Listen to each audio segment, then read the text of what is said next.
two at the glutes, and we're going to look at the hip hinge position, and we're going to have a look at the quadruped position as well. So there's a little bit of quadruped in the session, but not much. So during that part, and we're also going to look at being able to release it in Aphrodite. So we're going for a release of the glutes, lengthening of the glutes, and then also engagement of the glutes. So quite a lot going on in today's session. So I guess we will get started in a moment. I think we've got a minute left before we get started. Does anybody? So Annabelle, I'm going to ask you first. Annabelle, what have you got going on with your body just now? Can you kneel? How are your wrists? I can't kneel. Okay. And I can't put my weight on my wrists. Okay, cool. Okay. So what we'll do is, Annabelle, when we start exploring the glutes, we'll start standing, and then you can stay standing when I get other people to come to the floor onto quadruped. But then you can come back and do the Aphrodite as well. So we'll do the release, then we'll come standing. Yeah, so we'll work it that way. So make sure you've got something to do while everybody else is on quadruped. Yeah. But we're going to start the session lying on the floor in a moment. So we're going to start with an exploration of the psoas. And we're going to have a look at that. So that's where we're going to begin. I'm just going to stretch my mats out a wee bit. So we are going to start with a release for the psoas muscle. Now, the psoas is a really important muscle for our pelvic floor, but also for our backs and also for our hip flexors. It's one of the big ones that really impedes the pelvic floor, especially if we feel anxious or we're worried or any of these sorts of things. It's called the emotion muscle, which means it pulls everything tight inside us, to protect us. And it's especially that feeling if we're feeling fearful or anxious about our pelvic floor. So it can tighten the pelvic floor and be one of the things that causes hypertonicity.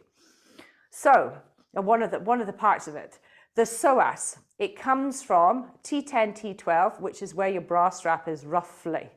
It comes down the sides of your spine and interlinks with the diaphragm, with the back extensors and multifidus muscle, which is another back extensor. It comes into your pelvis and it merges with the iliacus, and then it becomes a muscle in its own right with the iliacus. They join together. Then it separates again from the iliacus and it comes in at the top of your femur as your hip flexor. So it's a part of your breathing. It's a back muscle. It's a pelvic floor muscle, and it's a hip flexor. And it is one of the ones that stops us from being, it's one of the ones that also, if we do a lot of sitting, when we come to standing, it's one of the ones that kind of holds us in that kind of slight bend position that most people feel is totally normal, myself included. I'm really bad for that. So it's one of my tight muscles too. So we're going to tackle that as one of our hip flexors today, but then we're also going to tackle another one, so the adductor longus as well, when we do some lengthening of our legs. So this is a Feldenkrais movement pattern, and we've done it before in some classes, so you may have seen it before, but we may not, if you've not been to classes before, very often seen it. So we're going to do this as a practical exercise. Now, when we're lengthening or when we're thinking about this, before we start, we do a little test of how our bodies are. So that's what we're going to do first. So Michelle, you just joined us, we're doing hip flexors first and then glutes. So we are going to lie on our backs, and I would like you not to change anything. So you're not trying to find neutral, you're just feeling where you landed. What happens to your body when you just lie down? And we're going to do what's called a body scan. So what I'd like you to do is I'd like you to think about where your body feels tight or where it feels like it's off the floor or on the floor. So let's start right up at your head and your neck. How does your neck feel? Does it feel like it's really far off the floor? Does it feel like it's in line with the floor? Where does it feel? Does it feel heavy, tight? And then I'd like you to come to your shoulder area and your rib cage. And I'd like you to feel where your rib cage is in relation to the floor. Does your rib cage feel like it's off the floor, on the floor? Does it feel tight at the back? You're not changing anything. Again, we're just being aware. And then you're going to come to your lower back, so the bit underneath your belly button. How does that feel? Does that feel like it's really far off the floor? Does it feel like it's connected right down to the floor? Does it feel like it's off the floor a little bit? Does it feel tight? Or does it feel sore? And then we're going to come to the pelvis itself, and we're sitting on the back of our pelvis. Do you feel like you're sitting towards the the coccyx way or sitting towards the top of your pelvis. So where do you feel the weight most in your pelvis? Do you feel it more on one side than the other side? So just bringing awareness to how the pelvis feels. And then I'd like you to come to the backs of your thighs, and I'd like you to feel whether they feel like they're off the floor, on the floor, tight, sore. One side feels tight, the other side feels fine. And then down to your knees. Does the back of your knees feel like it is elevated massively away from the floor? Or does it feel like it's close to the floor, on the floor? And again, do you feel pain in your knees? And then down towards your calves, we want to do the same thing, thinking about where we feel it. And then underneath our ankles, and then our feet themselves. Do your feet and your heels feel like they're falling out towards the sides, falling in the way, straight up, pointing up towards the ceiling? Do your feet feel tense? Do they feel relaxed? Okay, so we're going to start the movement. We're not going to change anything about what we've just been aware of. We're just aware of it. So we're going to start with one hip, so into one hip. So what we're going to do is we're going to rotate the hip out towards the side. So we're rotating the femur towards the side so that our knee will bend a little and our foot might fall out towards the side as well. So we're just turning the femur until our knee bends a little. It's still on the floor. So we're just opening the hip and then closing the hip. So we're going to do this about 7 times. Open. And then back to our start, close, open, close. Good, and just as you're doing this, remember just nice steady breaths, don't hold your breath. We've got another 3 to do, just nice and slowly, opening from the hip and then closing. So the movement is being instigated from the hip itself. Okay, so this time we're going to open from the hip. And then keeping that openness in the hip, and that's like bending the knee to start with, we're going to draw the heel up the inside of the other leg. So we're drawing it up to where feels comfortable. So if you want to stop at your calf, you can. If you want to come up to your knee, you can. If you want to come all the way up the inside of your leg, you can. You want to work to where it's comfortable for you. And then we're going to slide the heel back down again till the hip is open, and then close it. Then we're opening the hip again, drawing the heel up the inside of the leg again. And we're just moving nice and slowly, breathing steadily as we go, all the way back to the start. So we're going to do this movement pattern 7 times as well. So remember, you open first, then you draw up, then you draw down, and then you close. So the order is important. So opening, drawing up, and just moving smoothly from one action to the other. So I'm on 4, so we're going to do 7 of these again. So just again, moving within your own comfort range. 4. And that's 5 for me. If you can't move very far up, you just take it to where your ankle is and back down. You don't have to move as far as I'm moving. Or you might move further. Now this time we're going to open. We're going to slide the heel up the inside of the leg to where it's comfortable for you. And then we're going to keep our heel on the floor and lift our foot off the floor. So lift the front foot off the floor. Then we're going to roll along the outside of the foot so that our heel is off the floor and the little toe, the outside of the little toe will be on the floor. And then we're going to roll back so the heel is on the floor and the forefoot is off the floor, and back so the outside of the little toe is on the floor and the heel is off the floor. And we're going to do this, rocking backwards and forwards. Each way counts as 1. We're going to do this 7 times. Good. So again, I'm on about 4. And again, you're moving within comfort ranges and you're moving to where it feels comfortable for you. Okay. And so I've got 1 more and then I'm on my 7. And then from here, I'm going to slide my heel back down and then close my hip. And then I'm going to close my eyes and I'm going to feel how that side of my body now feels compared with the other side of my body. So you may feel, so do a scan, the same scan we did at the beginning, but just scan that side. And my hope is that you feel something. Then we're going to go with the other side. So same thing on the other side. We're going to open the hip towards the side, lightly bending the knee or allowing the knee to bend, and then come back. And again, we're doing this 7 times. You're just breathing nice and slowly while you do it. And you're moving smoothly from one action to the other. Good. So I'm on 5, but you might be on less or more. Work to your 7, where it feels comfortable for you, the speed that feels good for you. Then you're going to leave the hip open and draw the heel up the inside of the foot when you're ready. Again, to where it feels comfortable. It might feel different on this side. And then slide all the way back down, keeping the hip open, and then close the hip. Then open, and then draw up, and then slide down and close, and then open, and draw up, and slide down, and close. And again, we're doing 7. When you're practicing on your own, if you want to really work with this, you can do it for much more than 7.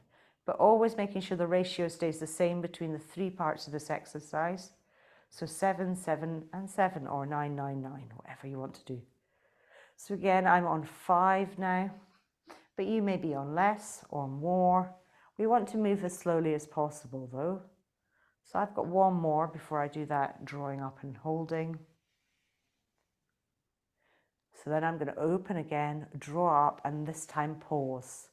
I'm going to roll so my heel is on the floor, my toes are off the floor, and then roll to my toes being on the floor and my heel off the floor.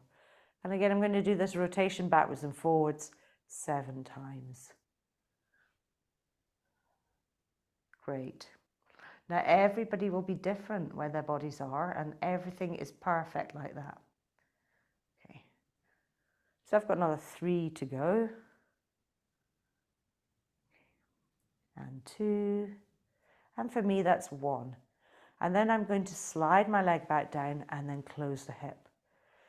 And then hands just wherever they were when you were working at the beginning. And you're just going to scan back down your body. And you're going to feel what it feels like. So you're feeling to see whether, again, we went, remember, we were necks, shoulders, lower back, pelvis. Where's the pelvis sitting now? For me, I was sitting much closer towards my coccyx, and now my pelvis, I'm sitting kind of in the center. So I've released my back. However, you might feel it somewhere differently. Thighs, knees, feet. Okay. So, how does that feel in your bodies? How did you feel doing that? Thumbs up for it feels amazing. Thumbs kind of, I'm not sure what's going on. Thumbs down for, I didn't feel anything at all, which I'm hoping nobody felt. Okay, so when we're working in hypopressives with this, we do things like our upright kneeling, that's really opening through the hip flexors, all our standing poses. We're asking for these hip flexors to be flexible and movable or have mobility in them. So one of the poses that we do, which gives us a little bit of a test for what's going on, we're going to bend our knees so our feet are hip distance apart. We should have a nice neutral pelvis now, and we should be resting nice and neutrally now, hopefully after that exercise. I'd like you to take your hands and place them on your pelvis. Good. Now what we're going to do is we're going to release our leg, allowing our hip flexors to lengthen and allowing the leg to lengthen on our inhale. So we're going to do this either, and we want to make sure the pelvis, where our pelvis is, stays neutral how it is. So we're going to slide, I'm going to use my left leg, but you can use whichever one you want. We're going to slide our leg slowly away from us.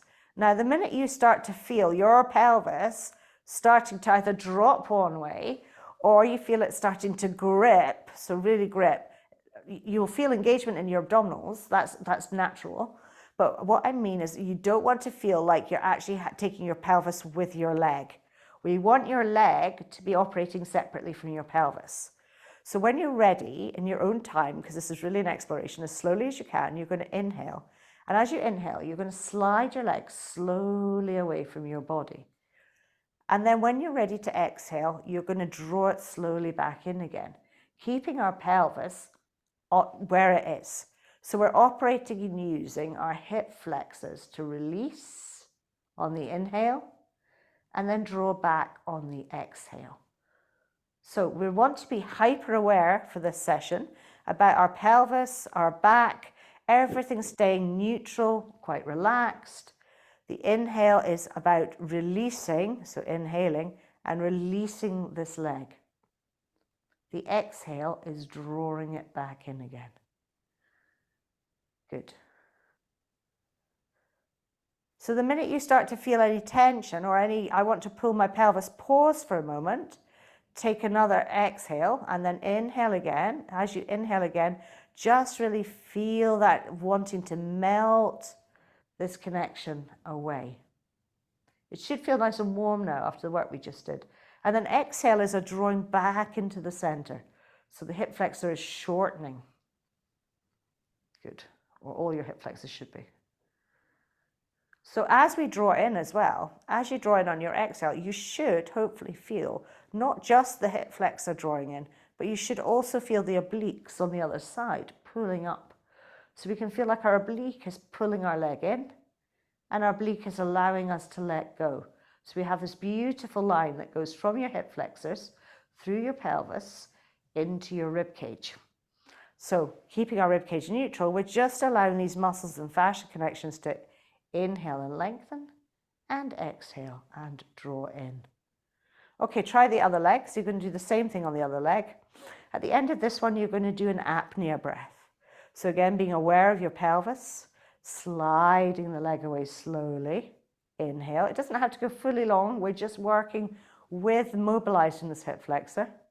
And then exhaling, drawing it back in. So go to where works for you. Inhale again when you're ready, stretching the leg away. Again, it doesn't have to go fast. And exhale, drawing it in. We want the psoas to feel comfortable. Remember what I said at the beginning about it being an emotion muscle. Inhale nice and long again, really allowing the hip flexor to extend. Exhaling, drawing it back. Pause and slowly widen your ribs.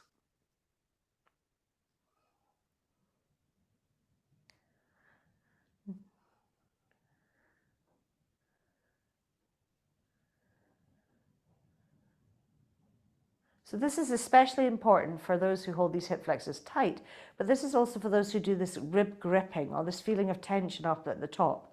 If we can release the hip flexor first, and then as we start to stretch, we start to think about the obliques moving, extending and drawing in, then we can start to really feel this connection through the whole body and let go. Your rib cage will only be holding tight because it's worried that the rest of the body can't support itself. So when we can start to see everything working as a chain, then we can really start to trust our bodies again. So try the other side with an apnea as well, if you haven't already. So try both sides with an apnea. And really just, again, keeping your hands on your pelvis so you can really feel what's going on. Release. Now, if you're finding that you can slide along the floor really easily, you can lift your leg a tiny bit off the floor and just reach it out with no slide along the floor. And then exhale, bring it back in again. So we're just hovering it a little bit off the floor. So now the hip flexor is under load. So now it's working a little bit harder than it was before. Good.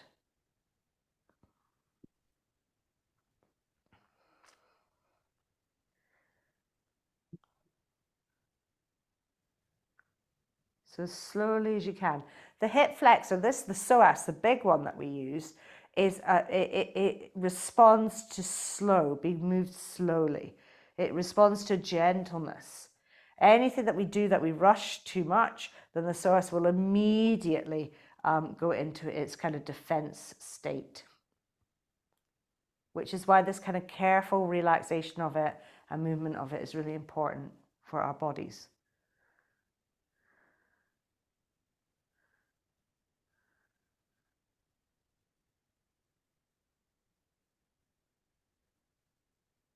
Okay. After your next set of releasing through the hip flexor there, we are going to take a nice deep breath in, and then as you exhale, you're going to roll into your side and come up towards a standing position. Now we've warmed up the hip flexors, so we know that's all working. We're going to have a little look at the glutes, but we're going to come to a hip hinge position to investigate this so that we're not on quadruped position. We might come back to the quadruped position if we've got time. So hopefully that feels nice in your hip flexors. And when you come to stand now, I'm hoping that you're finding neutral feels a bit easier. Okay, our bums. Unintentionally, our bottoms can hold a lot of tension in them. And again, this can come because, you know, we're tense up the top. So this can create tension all the way down through to our pelvic floor. It can be because we spend a lot of time at a desk. It can be because we've got pelvic floor dysfunction and we're gripping from underneath. Now, it's a really distorted feeling. So people feel like it's completely normal to grip like that. And it's completely something that's totally becomes unintentional. So what we're going to do is we're going to think about releasing it, but we're going to allow our knees to bend a little. So the first thing I would like us to do is I'd like us just to bend our knees into a kind of saggy knee position, but with them directly over our second toe still. So we're not leaning forward like this. We are still over our feet. Then from here, what I'd like you to do is I'd like you to imagine that open draw behind you that we do when we're doing a hip hinge. And I'd like you to just have your hands on top of your thighs because we're in this slight bend already. And I'd like you to feel like you've got the support of your hands on your thighs as you press just your bum out towards the back. So we're not moving that much. We're just feeling the expansion of your bottom. And then you're going to come back up to that kind of half little stance we had. So I would like you to become aware of your bum muscles moving. So we're going to inhale, and as we inhale, we're just going to think about the bum moving. It's just the bottom moving, expanding, stretching, and pushing back a little. Then as you exhale, I'd like you to think about the bottom, your glute muscles, drawing yourself back up to standing. So nothing else is doing this movement, just your bum. So we're going to inhale, bottom is releasing, and that release of the bottom is allowing us to bend a little more. And then exhale, we're going to feel the bottom drawing us back up into a standing position. Okay, how did that feel in your bodies when you're doing it? Yeah, good. So we're going to go a little bit deeper. So we're going to keep our knees where they are though, so they're a little bit bent. And this time we're going to, as we inhale, we're going to allow the bottom to expand. And I'd like you to think about the sit bones. So if you feel them first, actually, before you move, feel where your sit bones are. You're going to think about those sit bones. They're going to just keep pressing out towards the back and open slightly towards the sides as your bottom releases. And you're going to come as deep as you can on your inhale, allowing the bottom to expand. So what we're looking for here is we're looking, not that we're going to like hinge at the hips down here like this and like fall in on ourselves. We want to think about the bottom pressing backwards and opening. That's much better, Alfie, that time. And then this time, when you exhale, we're going to draw ourselves all the way back up into a standing position, opening our hip flexors. Then as we inhale, we're going to start with our bottom. Our bottom's going to start the expansion. Then our knees are going to bend. Our bottom's going to expand more. Good, nice. And then as we exhale, we're coming back up to our standing position. Good. Okay, so we're going to do one more in an apnea. So inhale, focus on the bottom, pushing back first. So it's like it's releasing, let go of the bottom. Let go, guys, let go. And allow it to widen. And then on your exhale, as you come up, you're going to perform an apnea breath.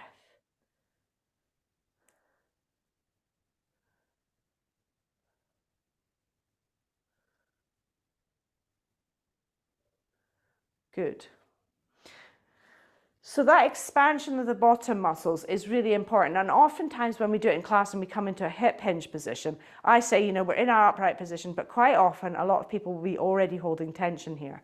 So when we come into that hip hinge position from here, so this time we're going to do it without bending our knees. When we come into this hip hinge position, I'd like you to lead with your bottom, like truly as if the pelvic floor is widening, the bottom is stretching, and I'd like you to take it slowly. Even if it takes you an inhale and exhale to get down there, I want you to really take that really slow opening. And then I'd like you to come back up again. And I want you to feel like you want to press, you've got little oranges underneath your feet, so half oranges. And you're squishing the oranges underneath your feet as you come up. And this will engage the glutes more as you come up. Good. And now you're going to allow your feet to relax as you press your bottom back. So allowing the feet to relax on the floor will help your glutes to relax and open. And then squish the oranges underneath the soles of your feet as you press yourself back up to standing, allowing the glutes to draw you to a straight position. And then relax the feet again as your glutes press backwards, sit bones widen. And this time we're going to squeeze those oranges as we come up. We're going to pause at the top, release that tension we just built up through the squeeze in our feet to get us to standing, and then widen your ribs. Good. Now from this position, once you're ready, once you've done your apnea breath, I would like you to stay in the standing position. I'd like you to think about your feet relaxing on your floor, your glutes relaxing, and your hip flexors that we've just been working on the floor. I'd like you to think about them extending. Jutta, that looks good. Excellent. So, because we were so preoccupied with the glutes, everybody's hip flexors start to get a little bit, so everybody's position was a little bit like this. So when we come to standing, the first thing we want to do is release our feet, release our bottom, open our hip flexors. And then you'll find the standing position feels so much easier than it did before. So feet are such a massive part of releasing the glutes situation as well. So let's come down. How does that feel in your bodies, by the way? I hope that you're starting to feel that expansion of the glutes as we work. Good. So we're going to come down to the floor again, and we're going to be in not quadruped. We're going to come to Aphrodite, so bridge position. And this one, we're really going to focus on the tightening and then the releasing of the glutes. Okay, and this will be our final piece de resistance for today.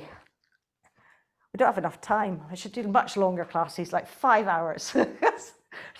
That's training. I've still run out of time. So we want to make sure we've got land on the floor, and I'd love you just to feel your back nice and long, your pelvis nice and neutral, the back of your rib cage nice and neutral. Okay, so we are going to inhale.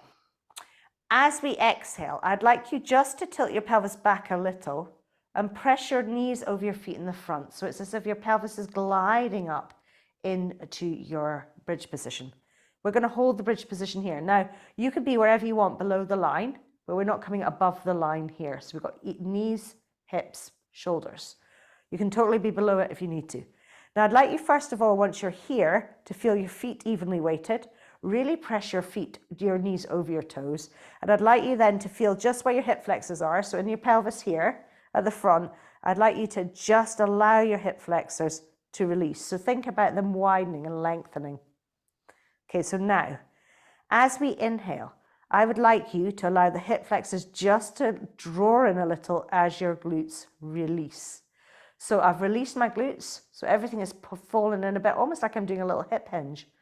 And then as we exhale, I'd like you to think about lengthening these hip flexors as the glutes curl a little bit underneath and press up the way. So we're tightening the glutes, lengthening the hip flexors. Then we're going to inhale again and allow the glutes to relax as the hip flexors allow us to come down. So glutes here should feel a little bit looser. And then as we exhale, we're going to press up with the glutes. So the glutes are pulling us up into this position. Nice. We're going to do one more and then an apnea because I've held you up here for ages. So we're going to inhale, again, allowing the glutes to release. So the bum, it's my bum that's releasing me down. My hip flexors are coming in a little bit as my glutes are releasing me down. And then as you exhale, I'd like you to feel like you want to press up with your glutes, press your knees over your toes to open through the hip flexors, and then apnea breath. Abby, what's your hip flexor? Your hip flexor is that muscle, the psoas muscle I talked about at the beginning. So it's the one that comes from the back of your rib, from the back of your diaphragm, down your back, into the back of your pelvis, and then it attaches in at the top of your femur. So what we're thinking about here, in order to think about releasing the hip flexor here or lengthening it, Annabelle, is we're thinking about pushing our knees over our feet and opening here. So we're making sure we're not bent in this bit here. This here would mean that our hip flexor is pulling our legs tight towards our body. So we want to feel like opening into this bit here at the top of our femur. So it's one of the hip flexors. There's other ones, but that's the one we're really focusing on today. So we're wanting to feel that the psoas muscle is almost drawing us into a fetal position, but a mini fetal position as we release our glutes. So it's holding us in that position. Then as we exhale, we are allowing that fetal position to be relaxed as we stretch out and our glutes come together. Or flex. Contract is the right word I was looking for. So it's inhale. Think about that psoas muscle doing its job, pulling us into that kind of, almost like it's wanting to start pulling us. If it kept pulling us, it keep pulling us like this, Annabelle, keep pulling us like this, keep pulling us like this. This is us totally coming into our fetal position. And coming out of our fetal position, we're slowly going to lengthen the other way and glutes contract. So let's do one more with the glutes relaxing, the slight contraction of the hip flexors. And then hip flexors are lengthening as we press the knees away. The glutes are drawing up, and then we're going to do an apnea.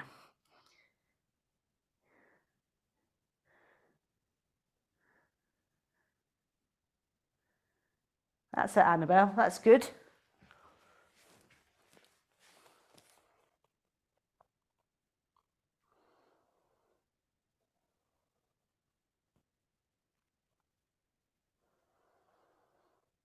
And then bring your knees in towards your chest and give yourself a nice rock from side to side. Okay, I've run out of time. Always run out of time. So any questions about that? Any observations about your own bodies? I said in this early morning class that we're going to do an exploration class once a week into different parts of my body, because I could do a whole class, 30-minute class on just your wrists. So yeah, I've decided we should just have one exploratory class, and I'll move it about so it won't be in the same place every week. I'll just move it. I'll start on a Monday and I'll move it to Monday 9:30, then Tuesday, and I'll just do it week by week. I'll just move it. And we're going to have one hardcore class a week too, which I will also move, so it's not always on the same day. So we'll just get them following each other, yeah. So we can do a bit more exploration. Yes, bodies. How was your body, Alfie? How was your body when you did that? Yeah, what's interesting is I really noticed the tension that's in the muscle down the side of my spine, especially on the right hand side. And I think you said that muscle is also the psoas, did you? Yes. Ah, okay. So that's cramping I get. Yeah. So for you, with tension in your pelvic floor and tension in the rest of your body as well, the psoas will be part of that issue. And the more you feel tension or pain in your body, the more the psoas will tighten, because it is really affected by your hormones. It's really affected by your nervous system as well. So you'll get more, it's almost like it's like something that just keeps getting, the more it tightens, the more you worry, the more it'll tighten, the more you worry, the more it'll tighten. And this is what happens to people's pelvic floors a lot of the time: backs, necks, jaws, all of this. So what we need, do those exercises we just did with like the bridge, does that help release the whole psoas up? Yeah, so it helps to get this. Yes, it helps to get the psoas to work with the glutes. So it helps to get the psoas to start trusting the glutes to do some of the job, and then the psoas takes over in the glutes, so they start working harmoniously together. Quite often we have a disconnect where the psoas will be tight, the glutes will be tight, and we actually need one to be almost expanding while the other contracts. So we need to get them to work together as on both sides of our body. So a lot of the time, if we go into a hip hinge position, we're asking our psoas to create that kind of a little bit of like it's almost crawling in on itself. Whereas the glutes, we want them to expand. And then when we come up to a standing position, we want to be able to lengthen through the psoas and use the glutes to get us to that standing position before we then release them a little. Because once we're in the standing position, we don't really need the glutes to be firing so much, but we need to be able to get that interaction between the two for us to have functional movement patterns. And a lot of time we're squashed one way or the other. Annabelle, you had a question there. I saw you thinking. I'm so confused about what all these muscles are called. Is it possible for you to send us a map of? Yes. What muscle is where of the Yeah. ones that you keep talking about? Yes, I can send you ones about the ones that we've talked about today. I'll send a wee message with this video so that you've got it as well. Okay. So I'll do a map. Psoas is amazing. So when you see the psoas, you'll see how big it is. It's a huge muscle, in the same way that the sciatic nerve that bothers loads of people is a huge nerve. You know, it's a big fat nerve. So yeah, the glutes and the psoas are big muscles, but they're big muscles that we need for walking, sitting, our pelvic floors. They need to be working well. Yeah, so I'll do your map. Don't worry, Annabelle. I'll do your map, and I'll try and do a map. Try and do stick figures and show where the muscles are on the stick figures, as well as a nice map. My stick figures are going to become like anatomical models.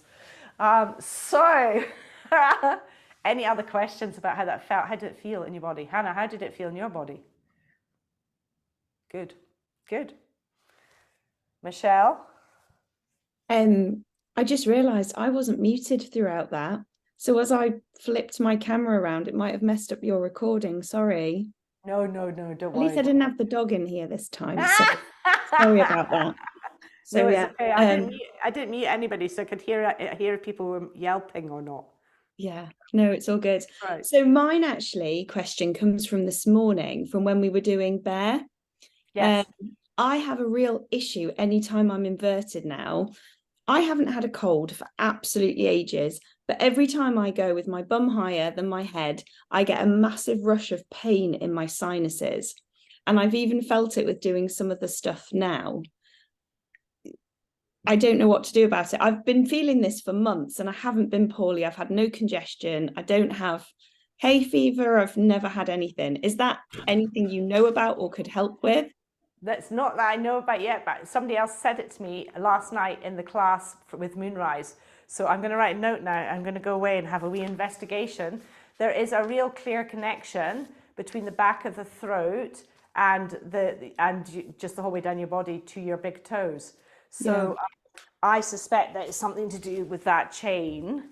And it's got a bit out of kilter. But it's really weird that that's why I start smiling, that you said that then, because yeah. Well, so it only happens, like, just say if we've gone into the hinge and then we're doing like the full neck curl, you know, thoracic lumbar curl down into bear again. It only really, I mean, I can just about get away with prayer, you know, because we're obviously still a bit, and that's not as great. But honestly, when we then go full feet and hands, it's almost like the pain, Abby, like between here and like underneath my eyes, I have to, like, it's not the apnea that makes me stop, it's the pain of... That's the trimangeal. That's the trimangeal nerve, and the trimangeal muscle is in your face here.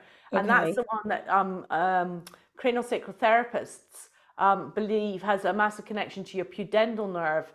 And that would make sense, actually. Did you get it as well when you did the Aphrodite, or just when you did... No, so any Aphrodite is fun. Well, I did notice it, but it's not, lying back is not the same as tipping forward. Okay, that's given me quite a lot to work with. That's good. Right. Sorry to give you extra work.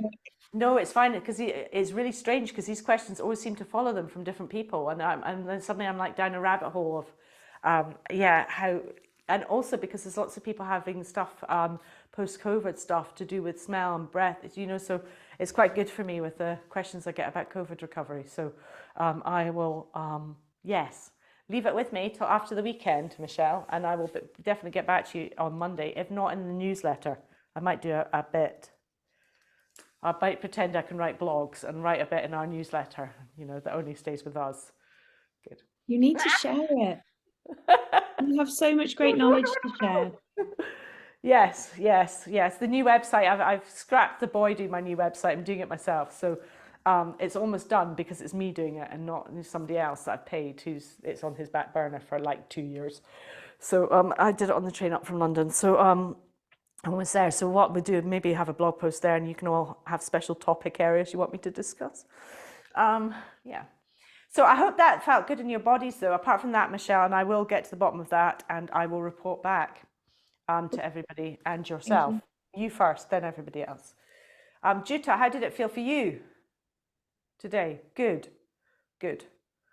Okay, so I guess our next exploration should be shoulders. So we're going to explore shoulders next because we have a lot of issues with shoulders. Everybody does, even me. So well, I've got one that turns in slightly. So we will have an exploration of shoulders next. So that'll be next week's exploration is into shoulders. And this one can obviously be revisited because I've got loads more we can do here. And don't worry, I'll lead everything with a little picture this time, Annabelle. So I'll say exploratory class on shoulders, and I'll put the picture out there first. So you've got a picture in your mind before we get started on what all the muscles are and what they do. Okay, guys, so I'm glad we did these extra classes. It's been fun, actually. We are going to be meeting tomorrow morning at 7 for supine. So, and yes, be prepared for